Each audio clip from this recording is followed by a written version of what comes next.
Once again, there is a news here which is raising many questions about the relationship of Munthalika and the Vice President, Dr. Jane Ansa.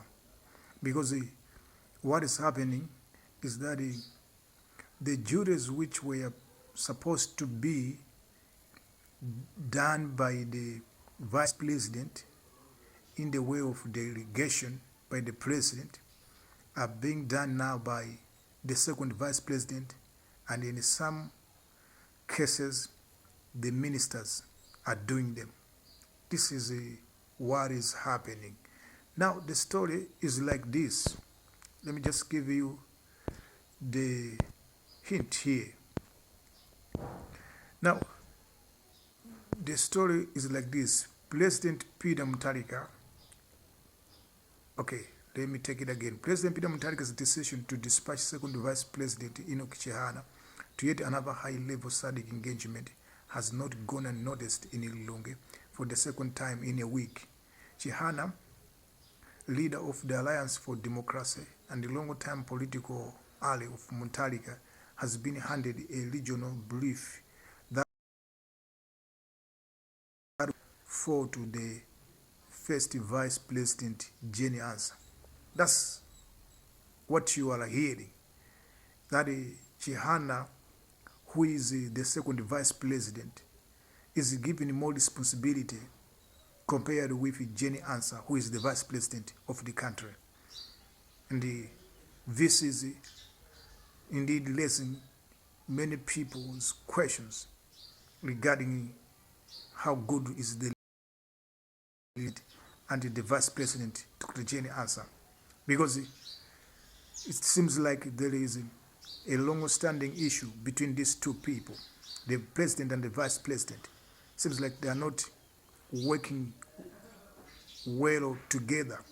There's something that is happening between these two people. So what is that which is creating this problem between these two people? So Dr. Jane Ansa is being sidelined, is not given more responsibilities, unlike second Vice President Enoch Chihana.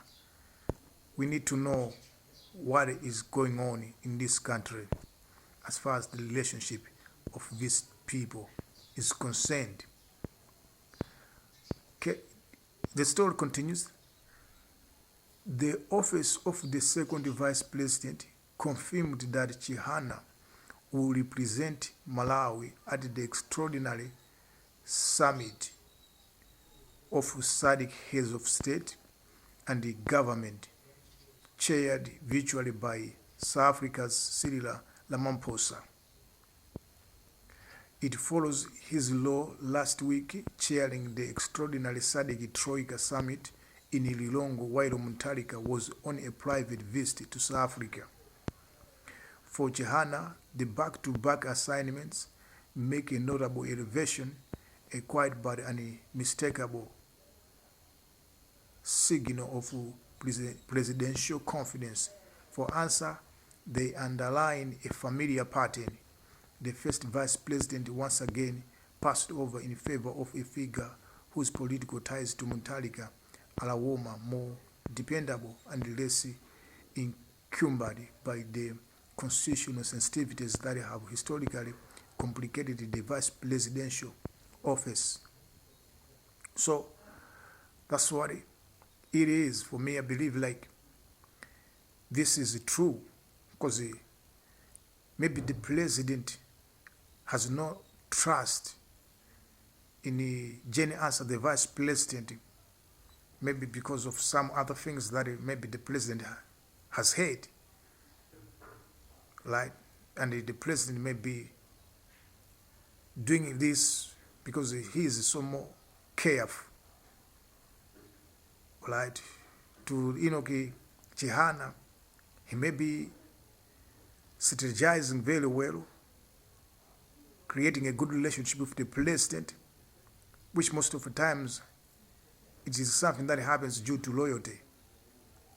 When you are loyal to somebody who is senior to you, you attract favor and you may find out that you eventually going to have favor. So that's what is happening. It seems like the vice president has got the big problem with the president. These are the two figures that are so powerful in this country, because whenever something happens to the president, automatically the vice president assumes the position of the presidency. And looking at how he's being ignored and she's being ignored, meaning the vice president, you may conclude to say that maybe the president is afraid of the vice president, in the scenario that maybe the president is just afraid. This is the fear that many people have whenever you are afraid of your junior. You think like he is going to take over your position and he can do anything to make sure that in no time that happens. So these are things that are happening, but we believe like maybe these things are going to be resolved. To that, keeping on fighting one another is not hope to build and develop this nation. That is detrimental to the development of the nation. Thank you for watching.